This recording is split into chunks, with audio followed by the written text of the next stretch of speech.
আমাদের তখন স্কুল জীবন পেরিয়ে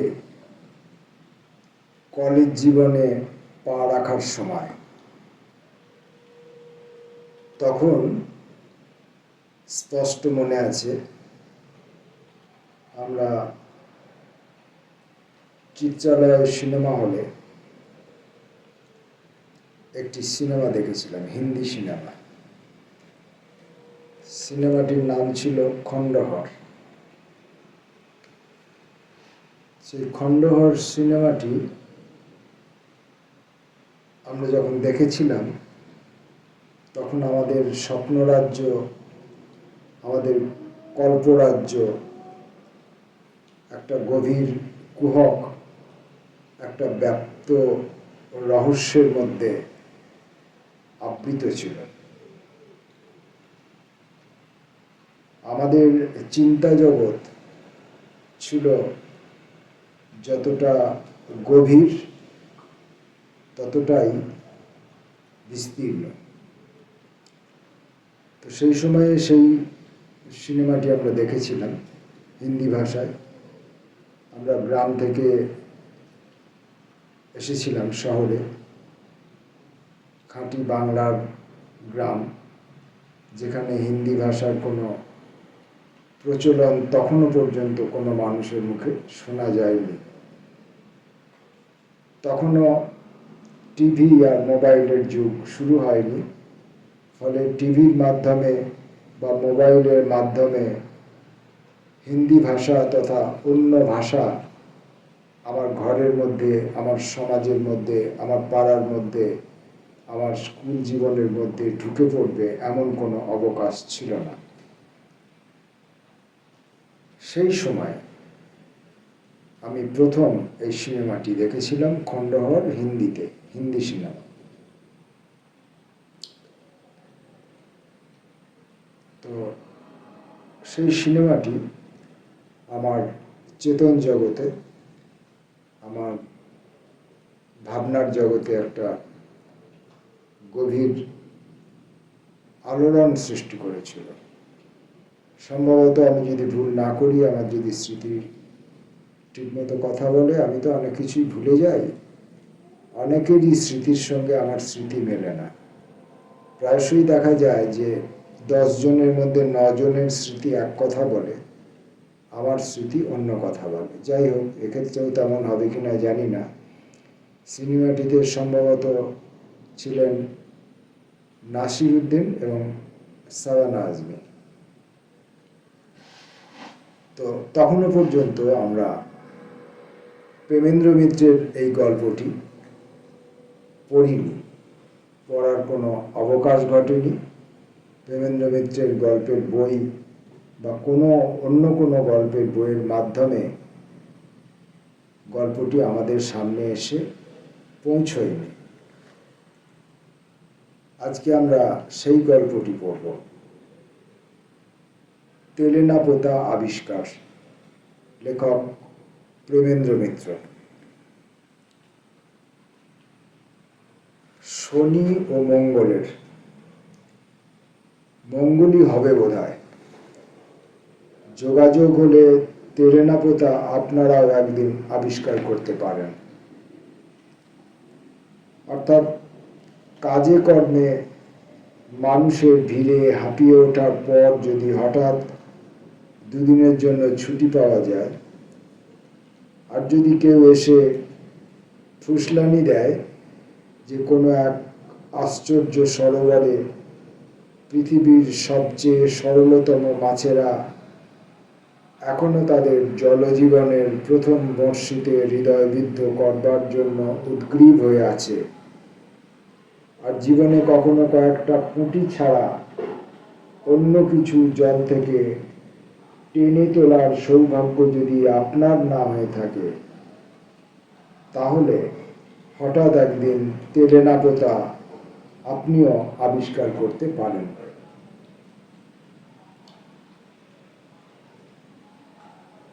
তেলেনাপোতা আবিষ্কার করতে হলে একদিন বিকেলবেলার পড়ন্ত রোদে জিনিসে মানুষে ঠাসাঠাসি একটা বাসে গিয়ে আপনাকে উঠতে হবে। তারপর রাস্তার ঝাঁকানির সঙ্গে মানুষের গুঁতো খেতে খেতে ভাদ্রের গরমে ঘামে ধুলোয় চটচটে শরীর নিয়ে ঘন্টা দুয়েক বাদে রাস্তার মাঝখানে নেমে পড়তে হবে আচমকা। সামনে দেখবেন নিচু একটা জলার মতো জায়গার উপর দিয়ে রাস্তার লম্বা সাঁকো চলে গেছে। তারই ওপর দিয়ে বিচিত্র ঘর ঘর শব্দে বাসটি চলে গিয়ে ওধারে পথের বাঁকে অদৃশ্য হবার পর দেখবেন সূর্য এখনো না ডুবলেও চারিদিক ঘন জঙ্গলে অন্ধকার হয়ে এসেছে। কোনো দিকে চেয়ে জনমানব দেখতে পাবেন না।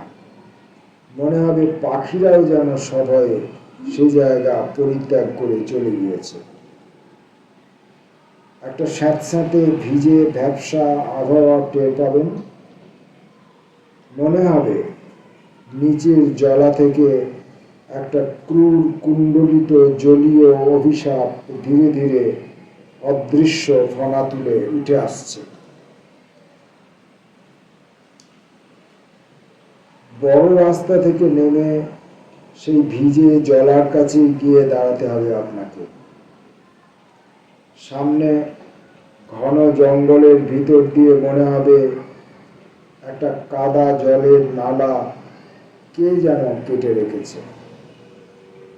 সে নালার মতো রেখাও কিছু দূর গিয়ে দুধারে বাঁশ ঝাড় আর বড় বড় ঝাঁকড়া গাছের মধ্যে হারিয়ে গেছে।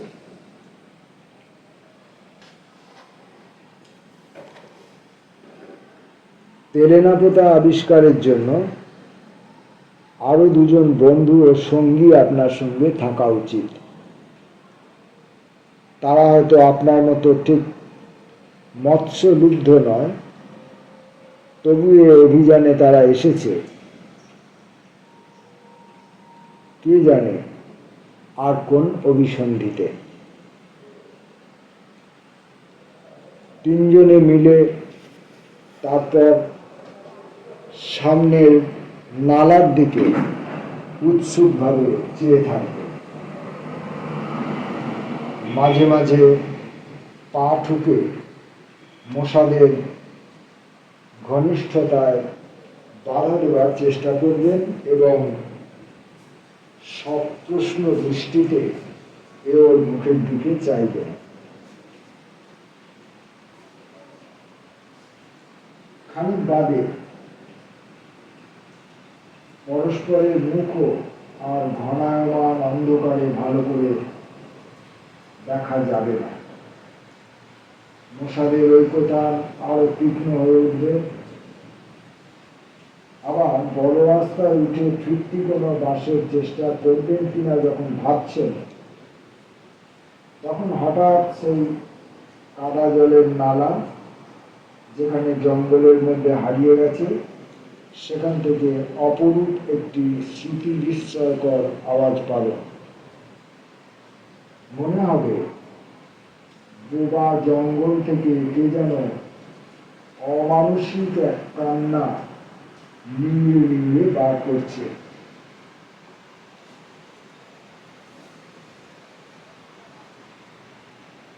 সে শব্দে আপনারা কিন্তু প্রতীক্ষায় চঞ্চল হয়ে উঠবেন। প্রতীক্ষাও আপনাদের ব্যর্থ হবে না। আচ্ছা অন্ধকারে প্রথমে একটি ক্ষীণ আলো জ্বলতে দেখা যাবে, তারপর একটি গরুর গাড়ির জঙ্গলের ভিতর থেকে নালা দিয়ে ধীর মন্থর দোদুল্যমান গতিতে বেরিয়ে আসবে। যেমন গাড়িটি তেমনি গরুগুলি। মনে হবে পাতালের কোন বামনের দেশ থেকে গরুর গাড়ির এই সংক্ষিপ্ত সংস্করণটি বেরিয়ে এসেছে। বৃথা বাক্যব্যয় না করে সেই গরুর গাড়ির ছইয়ের ভিতর তিনজনে কোনো রকমে প্রবেশ করবেন ও তিনজোড়া হাত ও পা এবং তিনটি মাথা নিয়ে স্বল্পতম স্থানে সর্বাধিক বস্তু কীভাবে সংস্থাপিত করা যায় সে সমস্যার মীমাংসা করবেন। গরুর গাড়িটি তারপর যে পথে এসেছিল সেই পথে অথবা নালায় ফিরে চলতে শুরু করবে। বিস্মিত হয়ে দেখবেন ঘন অন্ধকার অরণ্য যেন সংকীর্ণ একটু সুড়ঙ্গের মতো পথ সামনে একটু একটু করে উন্মোচন করে দিচ্ছে। প্রতি মুহূর্তে মনে হবে কালো অন্ধকারের দেওয়াল বুঝি অভেদ্য, কিন্তু তবু গরুর গাড়িটি অবিচলিতভাবে ধীর মন্থর গতিতে এগিয়ে যাবে, পায়ে পায়ে পথ ছাড়িয়ে ছাড়িয়ে। কিছুক্ষণ হাত পা ও মাথার যথোচিত সংস্থান বিপর্যস্ত হবার সম্ভাবনায় বেশ একটু অস্বস্তি বোধ করবেন। বন্ধুদের সঙ্গে ক্ষণে ক্ষণে অনিচ্ছাকৃত সংঘর্ষ বাঁধবে। তারপর ধীরে ধীরে বুঝতে পারবেন চারিধারের গাঢ় অন্ধকারে চেতনার শেষ অন্তরীপটিও নিমজ্জিত হয়ে গিয়েছে। মনে হবে পরিচিত পৃথিবীকে দূরে কোথাও ফেলে এসেছেন। অনুভূতিহীন কুয়াশাময় এক জগৎ শুধু আপনার চারিধারে, সময় সেখানে স্তব্ধ, স্রোতহীন।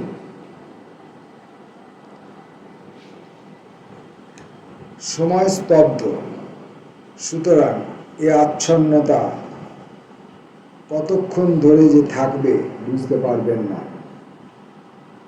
হঠাৎ এক সময় উৎকট এক বাদ্য ঝঞ্ঝনায় জেগে উঠে দেখবেন ছইয়ের ভেতর দিয়ে আকাশের তারা দেখা যাচ্ছে এবং গাড়ির গাড়োয়ান থেকে থেকে সোৎসাহে একটি ক্যানেস্তার আওয়াজ যাচ্ছে। কৌতূহলী হয়ে কারণ জিজ্ঞাসা করলে গাড়োয়ান নিতান্ত নির্বিকারভাবে আপনাকে জানাবে, এগে ওই শালার বাঘ খেদাতে।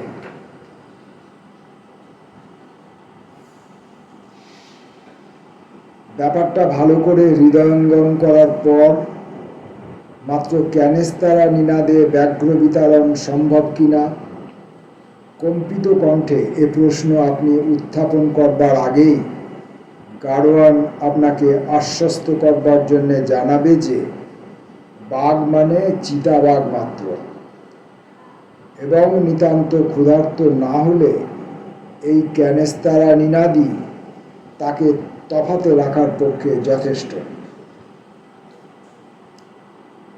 মহানগরী থেকে মাত্র 30 মাইল দূরে ব্যাঘ্র সংকুল স্থানের অস্তিত্ব কি করে সম্ভব আপনি যতক্ষণ চিন্তা করবেন ততক্ষণে গরুর গাড়ি বিশাল একটি মাঠ পার হয়ে যাবে।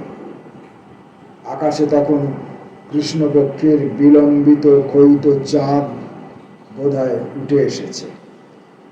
তারই স্তিমিত আলোয় আবছা বিশাল মৌন সব প্রহরী যেন গাড়ির দুপাশ দিয়ে ধীরে ধীরে সরে যাবে। প্রাচীন অট্টালিকার সেসব ধ্বংসাবশেষ, কোথাও একটা থাম, কোথাও একটা দেউড়ির খিলান, কোথাও কোনো মন্দিরের ভগ্নাংশ মহাকালের কাছে সাক্ষ্য দেবার ব্যর্থ আশায় দাঁড়িয়ে আছে। ওই অবস্থায় যতখানি সম্ভব মাথা তুলে বসে কেমন একটা শিহরণ সারা শরীরে অনুভব করবেন। জীবন্ত পৃথিবী ছাড়িয়ে অতীতের কোনো কুজ্ঝটিকাচ্ছন্ন স্মৃতিলোকে এসে পড়েছেন বলে ধারণা হবে। রাত তখন কত আপনি জানেন না, কিন্তু মনে হবে এখানে রাত যেন কখনো ফুরোয় না। নিবিড়, অনাদি, অনন্ত স্তব্ধতায় সব কিছু নিমগ্ন হয়ে আছে। জাদুঘরের নানা প্রাণী দেহ আরকের মধ্যে যেমন থাকে। দু তিনবার মোড় ঘুরে গরুর গাড়ি এবার এক জায়গায় এসে থামবে।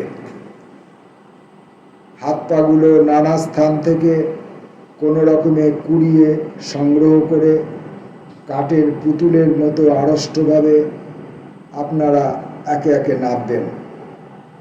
একটা কটু গন্ধ অনেকক্ষণ ধরেই আপনাদের অভ্যর্থনা করছে। বুঝতে পারবেন সেটা পুকুরের পানা পচা গন্ধ। অর্ধস্ফুট চাঁদের আলোয় তেমন একটি নাতি ক্ষুদ্র পুকুর সামনেই চোখে পড়বে। তারই পাশে বেশ বিশালায়তন একটি জীর্ণ অট্টালিকা, ভাঙা ছাদ, ধসে পড়া দেওয়াল ও চক্ষুহীন কোটরের মতো পাল্লাহীন জানালা নিয়ে নবোদিত চাঁদের বিরুদ্ধে দুর্গ প্রাকারের মতো দাঁড়িয়ে আছে।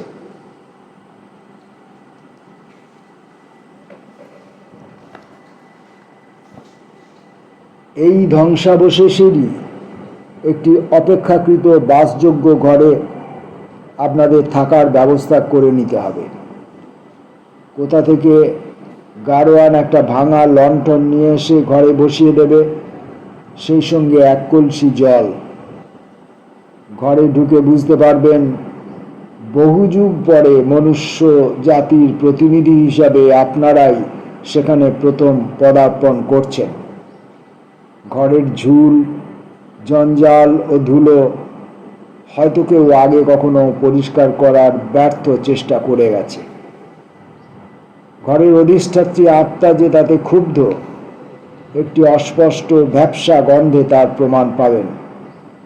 সামান্য চলাফেরায় ছাদ ও দেয়াল থেকে জীর্ণ পলেস্তারা সেই রুক্ষ আত্মার অভিশাপের মতো থেকে থেকে আপনাদের উপর বর্ষিত হবে। দু তিনটি চামচিকা ঘরের অধিকার নিয়ে আপনাদের সঙ্গে সমস্ত রাত বিবাদ করবে।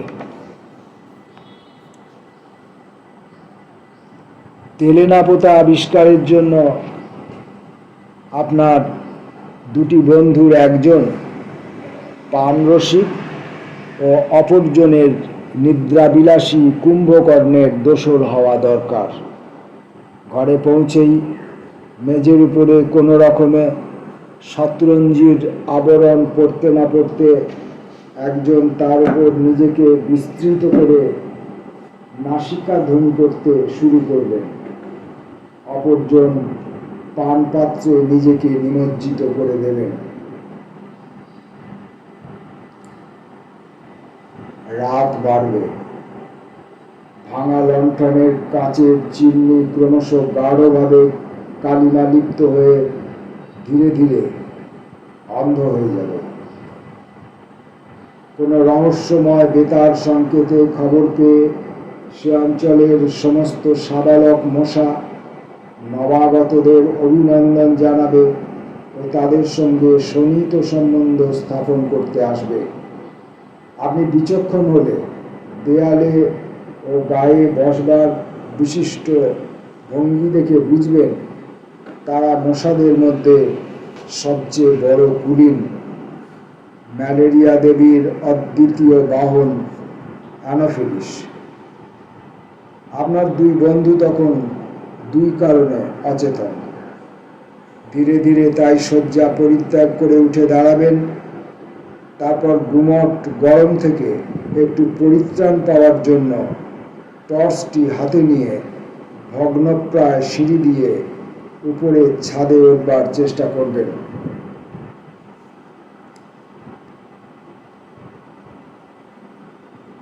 প্রতি মুহূর্তে ইট বা টালি খসে পড়ে ভূপতিত হওয়ার বিপদ আপনাকে নিরস্ত করবার চেষ্টা করবে। তবু কোনো দুর্বার আকর্ষণে সমস্ত অগ্রাহ্য করে আপনি ওপরে না উঠে পারবেন না।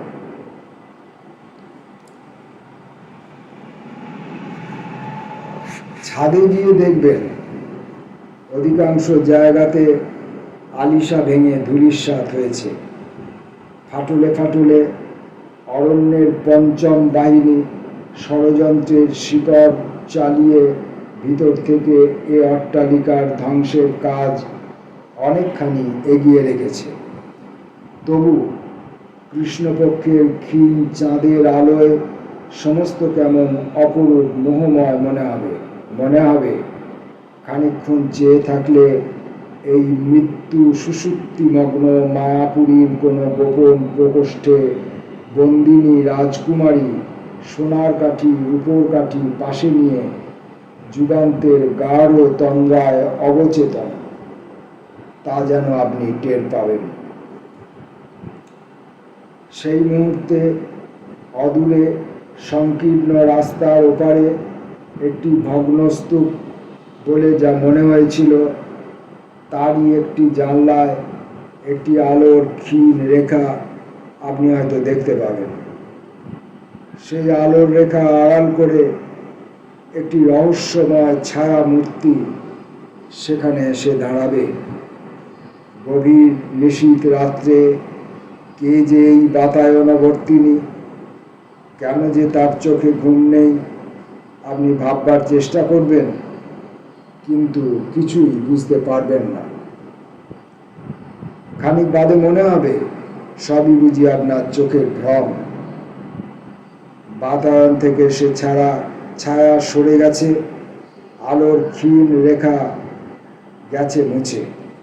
মনে হবে এই ধ্বংসপুরীর অতল নিদ্রা থেকে একটি স্বপ্নের বুদবুদ ক্ষণিকের জন্য জীবনের জগতে ভেসে উঠে আবার মিলিয়ে গেছে।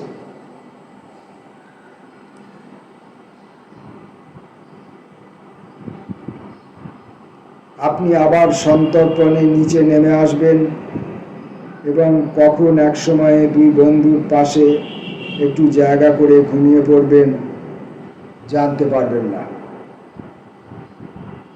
যখন জেগে উঠবেন তখন অবাক হয়ে দেখবেন এই রাত্রির দেশেও সকাল হয়, পাখির কলরবে চারিদিক ভরে যায়।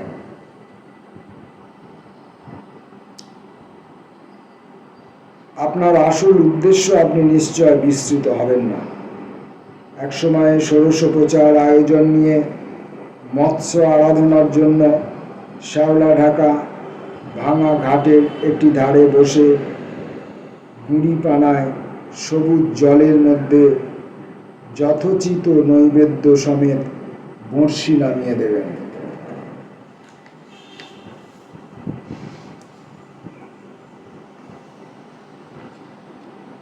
বেলা বাড়বে। ওপারে ঝুঁকে পড়া একটা বাঁশের ডগা থেকে একটা মাছরাঙা পাখি ক্ষণে ক্ষণে আপনাকে যেন উপহাস করার জন্যই বাতাসে রঙের ঝিলিক বুলিয়ে পুকুরের জলে ঝাঁপিয়ে পড়বে ও সার্থক শিকারের উল্লাসে আবার বাঁশের ডগায় ফিরে গিয়ে দুর্বোধ ভাষায় আপনাকে বিদ্রুপ করবে। আপনাকে সন্ত্রস্ত করে একটা মোটা লম্বা সাপ ভাঙা ঘাটের কোনো ফাটল থেকে বেরিয়ে ধীর অচঞ্চল গতিতে পুকুরটা সাঁতরে পার হয়ে ওধারে গিয়ে উঠবে। দুটো ফড়িং পাল্লা দিয়ে পাতলা কাচের মতো পাখা নেড়ে আপনার ফাতনার ওপর বসবার চেষ্টা করবে ও থেকে থেকে উদাস ঘুঘুর ডাকে আপনি আনমনা হয়ে যাবেন। তারপর হঠাৎ জলের শব্দে আপনার চমক ভাঙবে। নিথর জলে ঢেউ উঠেছে, আপনার ছিপের ফাতনা মৃদুমন্দভাবে তাতে দুলছে। ঘাট ফিরিয়ে দেখবেন একটি মেয়ে পেতলের একটি ঝকঝকে ঘড়ায় পুকুরের পানা ঢেউ সরিয়ে সরিয়ে জল ভরছে। মেয়েটির চোখে কৌতূহল আছে, কিন্তু গতিবিধিতে সলজ্জ আড়ষ্টতা নেই। সোজাসুজি সে আপনার দিকে তাকাবে, আপনার ফাতনা লক্ষ্য করবে, তারপর আবার মুখ ঘুরিয়ে ঘোড়াটা কোমরে তুলে নেবে। মেয়েটি কোন বয়সের আপনি বুঝতে পারবেন না। তার মুখের শান্ত করুণ গাম্ভীর্য দেখে মনে হবে জীবনের সুদীর্ঘ নির্মম পথ সে পার হয়ে এসেছে। তার ক্ষীণ দীর্ঘ অপুষ্ট শরীর দেখলে মনে হবে কৈশোর অতিক্রম করে যৌবনে উত্তীর্ণ হওয়া তার যেন স্থগিত হয়ে আছে। কলসি নিয়ে যেতে যেতে ফিরে তাকিয়ে মেয়েটি হঠাৎ করে বলবে, বসে আছেন কেন, টান দিন। সে কণ্ঠ এমন শান্ত, মধুর ও গম্ভীর, এভাবে আপনা থেকে অপরিচিতের সঙ্গে কথা বলা আপনার মোটেই অস্বাভাবিক ঠেকবে না। শুধু আকস্মিক চমকের দরুন বিহ্বল হয়ে ছিপে টান দিতে আপনি ভুলে গেলেন। তারপর ডুবে যাওয়া ফাতনা আবার ভেসে উঠবার পর ছিপ তুলে দেখবেন বঁড়শিতে টোপ আর নেই। একটু অপ্রস্তুতভাবে মেয়েটির দিকে আপনাকে একবার তাকাতেই হবে। সেও মুখ ফুরিয়ে শান্ত ধীর পদে ঘাট ছেড়ে চলে যাবে, কিন্তু মনে হবে মুখ ফেরাবার চকিত মুহূর্তে একটু যেন দীপ্ত হাসির আভাস সেই শান্ত করুণ মুখে খেলে গেছে। পুকুরের ঘাটের নির্জনতা আর ভঙ্গ হবে না। তারপর ওপারের মাছরাঙাটা আপনাকে লজ্জা দেবার নিষ্ফল চেষ্টা ত্যাগ করে অনেক আগেই উড়ে গেছে। মাছেরা আপনার শক্তি সামর্থ্য সম্বন্ধে গভীর অবজ্ঞা নিয়েই বোধহয় আর দ্বিতীয়বার প্রতিযোগিতায় নামতে চাইবে না। খানিক আগের ঘটনাটা আপনার কাছে অবাস্তব বলে মনে হবে। এই জনহীন ঘুমের দেশে সত্যি এরকম মেয়ে কোথাও আছে আপনি বিশ্বাস করতে পারবেন না।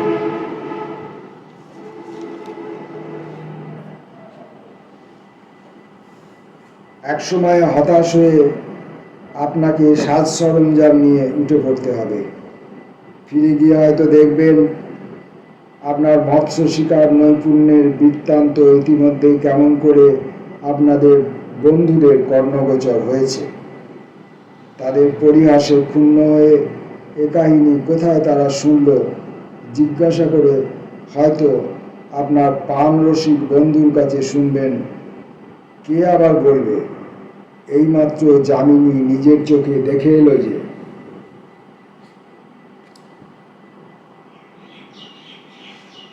আপনাকে কৌতূহলী হয়ে যামিনীর পরিচয় জিজ্ঞাসা করতেই হবে। তখন হয়তো জানতে পারবেন যে পুকুর ঘাটের সেই অবাস্তব করুণ ও নয়না মেয়েটি আপনার পান রসিক বন্ধুটিরই জ্ঞাতিস্থানীয়া। সেই সঙ্গে আরও শুনবেন যে দ্বীপ্রাহরিক আহারের ব্যবস্থাটা সেদিনকার মতো তাদের ওখানেই হয়েছে। যে ভগ্ন স্তূপে গত রাত্রে ক্ষণিকের জন্য একটি ছায়া মূর্তি আপনার বিস্ময় উৎপাদন করেছিল, দিনের রূঢ় আলোয় তার শ্রীহীন জীর্ণতা আপনাকে অত্যন্ত পীড়িত করবে। রাত্রির মায়াবরণ সরে গিয়ে তার নগ্ন ধ্বংস মূর্তি এত কুৎসিত হয়ে উঠতে পারে আপনি ভাবতে পারেননি। এইটি যামিনীদের বাড়ি জেনে আপনি অবাক হবেন। এই বাড়িটিরই একটি ঘরে আপনাদের হয়তো আহারের ব্যবস্থা হয়েছে। আয়োজন যৎসামান্য, হয়তো যামিনী নিজেই পরিবেশন করছে। মেয়েটির অনাবশ্যক লজ্জা বা আড়ষ্টতা যে নেই আপনি আগেই লক্ষ্য করেছেন। শুধু কাছে থেকে তার মুখের করুণ গাম্ভীর্য আরও বেশি করে আপনার চোখে পড়বে। এই পরিত্যক্ত বিস্তৃত জনহীন লোকালয়ের সমস্ত মৌন বেদনা যেন তার মুখে ছায়া ফেলেছে। সবকিছু দেখেও তার দৃষ্টি যেন গভীর এক ক্লান্তির অতলতায় নিমগ্ন। একদিন যেন সে এই ধ্বংসস্তূপে ধীরে ধীরে বিলীন হয়ে যাবে। আপনাদের পরিবেশন করতে করতে দু চারবার তাকে তবু চঞ্চল ও উদ্বিগ্ন হয়ে উঠতে আপনি দেখবেন। ওপরতলার কোনো ঘর থেকে ক্ষীণ একটি কণ্ঠ যেন তাকে ডাকছে। যামিনী ব্যস্ত হয়ে বাইরে চলে যাবে। প্রত্যেকবার ফিরে আসবার সঙ্গে তার মুখে বেদনার ছায়া যেন আরো গভীর হয়ে উঠেছে মনে হবে। সেই সঙ্গে কেমন একটা অসহায় অস্থিরতা তার চোখে। খাওয়া শেষ করে আপনারা তখন একটু বিশ্রাম করতে পারেন। অত্যন্ত দ্বিধাভরে কয়েকবার ইতস্তত করে সে যেন শেষে মরিয়া হয়ে দরজা থেকে ডাকবে, একটু শুনে যাও মণিদা। মণিদা আপনার সেই পান রসিক বন্ধু। তিনি দরজার কাছে গিয়ে দাঁড়াবার পরে যে আলাপটুকু হবে তা এমন নিম্ন স্বরে নয় যে আপনারা শুনতে পাবেন না। শুনবেন। যামিনী অত্যন্ত কাতর স্বরে বিপন্নভাবে বলছে, মা তো কিছুতেই শুনছেন না। তোমাদের আসার খবর পাওয়ার পর অবধি কি যে অস্থির হয়ে উঠছিলেন কি বলবো। মণি একটু বিরক্তির স্বরে বলবে, ও সেই খেয়াল এখনো? নিরঞ্জন এসেছে ভাবছেন বুঝি? হ্যাঁ, কেবলই বলছেন। সে নিশ্চয় এসেছে, শুধু লজ্জায় আমার সঙ্গে দেখা করতে পারছে না। আমি জানি, তাকে ডেকে দে। কেন, তুই আমার কাছে লুকোচ্ছিস? কি যে আমি করব ভেবে পাচ্ছি না। অন্ধ হয়ে যাবার পর থেকে আজকাল এত অধৈর্য বেড়েছে যে কোনো কথা বুঝলে বোঝে না। রাগে মাথা খুঁড়ে এমন কাণ্ড করেন যে ওর প্রাণ বাঁচানো দায় হয়ে ওঠে।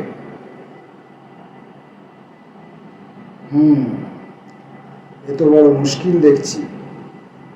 চোখ থাকলেও না হয় দেখিয়ে দিতাম যে যারা এসেছে তাদের কেউ নিরঞ্জন নয়।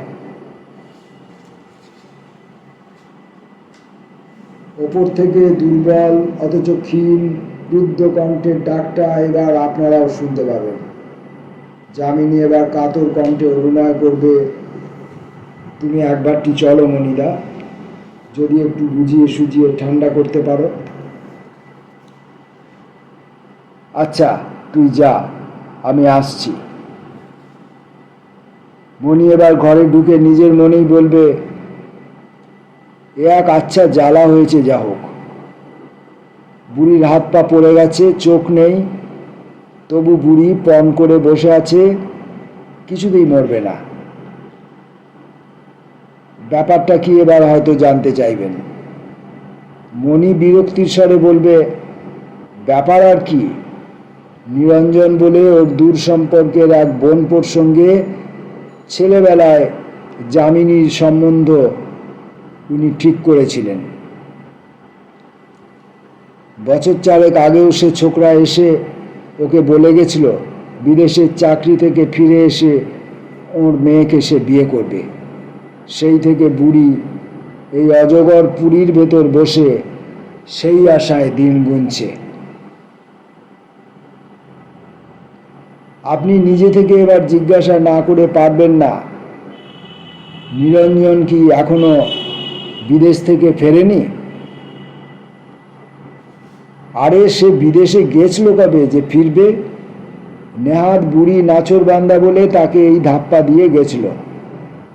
এমন গুটে কুরুনির মেয়েকে উদ্ধার করতে তার দায় পড়েছে।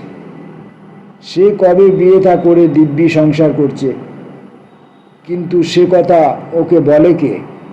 বললেই বিশ্বাসই করবেন না। আর বিশ্বাস যদি করেন তাহলে এখনই দম ছুটে অক্কা। কে মিছিমিছি পাতকের ভাগী হবে? যামিনী নিরঞ্জনের কথা জানে? তার জানে না, কিন্তু মার কাছে বলবার উপায় তো নেই।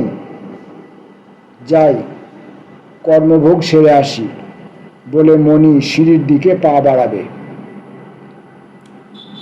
সেই মুহূর্তে নিজের অজ্ঞাত সারেই আপনাকে হয়তো উঠে দাঁড়াতে হবে। হঠাৎ হয়তো বলে ফেলবেন, চলো আমিও যাব। তুমি যাবে? মণি ফিরে দাঁড়িয়ে সবিস্ময়ে নিশ্চয় আপনার দিকে তাকাবে। হ্যাঁ, কোনো আপত্তি আছে গেলে? না, আপত্তি কিসের? বলে বেশ বিমূঢ়ভাবেই মণি আপনাকে পথ দেখিয়ে নিয়ে যাবে। সংকীর্ণ অন্ধকার ভাঙা সিঁড়ি দিয়ে যে ঘরটিতে আপনি পৌঁছাবেন, মনে হবে ওপরে নয়, মাটির তলার সুড়ঙ্গেই বুঝি তার স্থান। একটিমাত্র জানালা, তাও বন্ধ।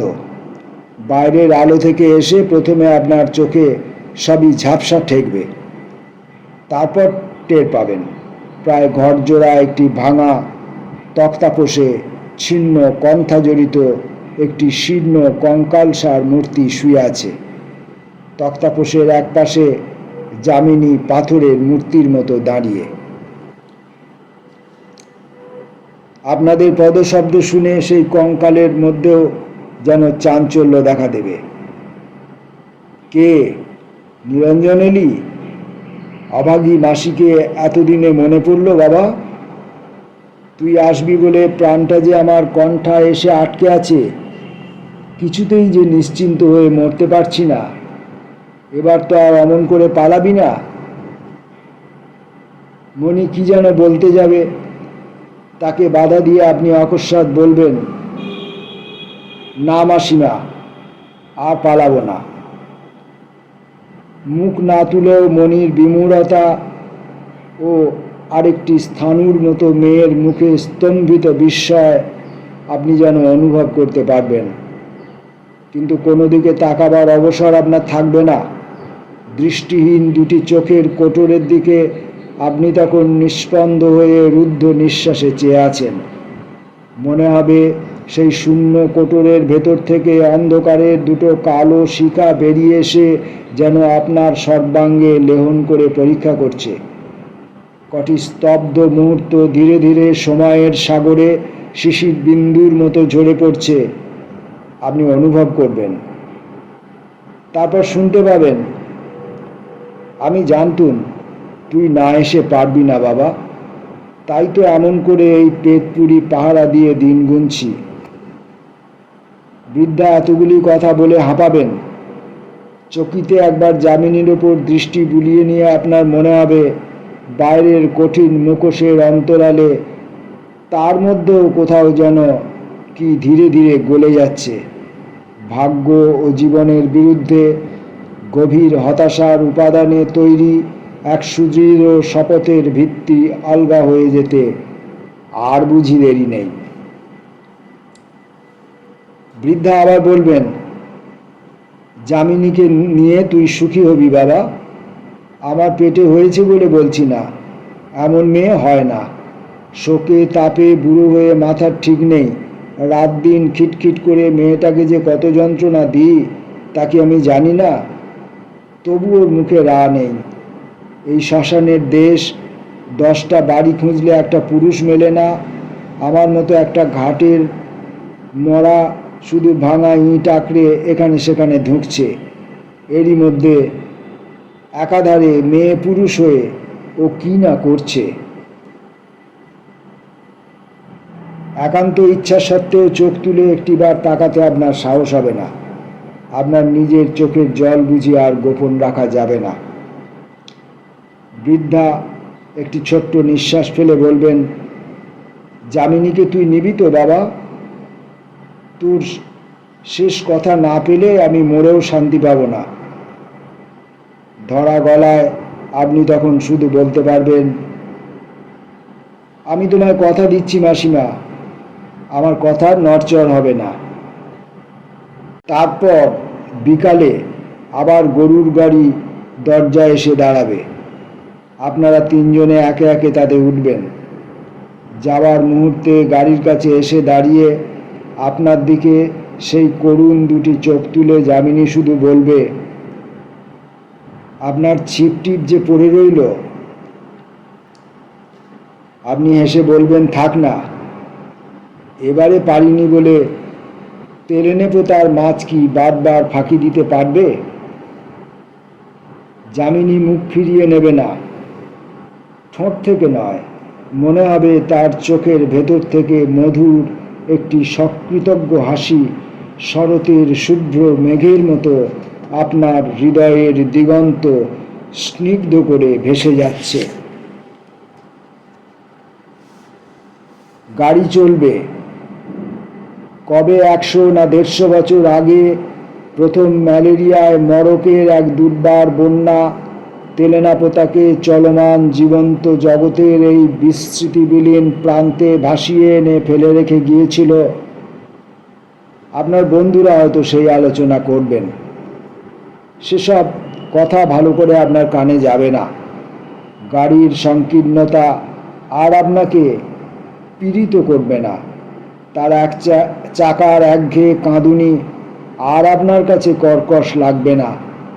আপনি শুধু নিজের হৃদয় স্পন্দনে একটি কথাই বারবার ধ্বনিত হতে শুনবেন, ফিরে আসব, ফিরে আসব। মহানগরের জনাকীর্ণ আলোকোজ্জ্বল রাজপথে যখন এসে পৌঁছাবেন, তখনও আপনার মনে তেলেনাপোতার স্মৃতি সুদূর অথচ অতি অন্তরঙ্গ একটি তারার মতো উজ্জ্বল হয়ে আছে। ছোটোখাটো বাধা বিলম্বিত কটি দিন কেটে যাবে। মনের আকাশে একটু করে কুয়াশা জমেছে কিনা আপনি টের পাবেন না। তারপর যেদিন সমস্ত বাধা অপসারিত করে তেলেনাপোতায় ফিরে যাবার জন্য আপনি প্রস্তুত হবেন, সেদিন হঠাৎ মাথার যন্ত্রণায় ও কম্প দেওয়া শীতে লেপতোষক মুড়ি দিয়ে আপনাকে শুতে হবে। থার্মোমিটারের পারা জানাবে 105 ডিগ্রি। ডাক্তার এসে বলবে, ম্যালেরিয়াটি কোথা থেকে লাগালেন? আপনি শুনতে শুনতে জ্বরের ঘোরে আচ্ছন্ন হয়ে যাবেন। বহুদিন বাদে অত্যন্ত দুর্বল শরীর নিয়ে যখন বাইরের আলো হাওয়ায় কম্পিত পদে এসে বসবেন, তখন দেখবেন নিজের অজ্ঞাতসারে দেহ ও মনের অনেক ধোয়া মোছা ইতিমধ্যে হয়ে গেছে। অস্ত যাওয়া তারার মতো তেলেনাপোতার স্মৃতি আপনার কাছে ঝাপসা একটা স্বপ্ন বলে মনে হবে। মনে হবে তেলেনাপোতা বলে কোথাও কিছু সত্যি নেই। গম্ভীর কঠিন যার মুখ আর দৃষ্টি যার সুদূর ও করুণ, ধ্বংসপুরীর ছায়ার মতো সেই মেয়েটি হয়তো আপনার কোনো দুর্বল মুহূর্তের অবাস্তব কুয়াশাময় কল্পনা মাত্র। একবার ক্ষণিকের জন্য আবিষ্কৃত হয়ে তেলেনাপোতা আবার চিরন্তন রাত্রির অতলতায় নিমগ্ন হয়ে যাবে। যতটা সম্ভব আমার মতো অদক্ষ লোকের পক্ষে ত্রুটিমুক্তভাবে পড়বার চেষ্টা করেছি। গল্পের কাহিনীটি, গল্পের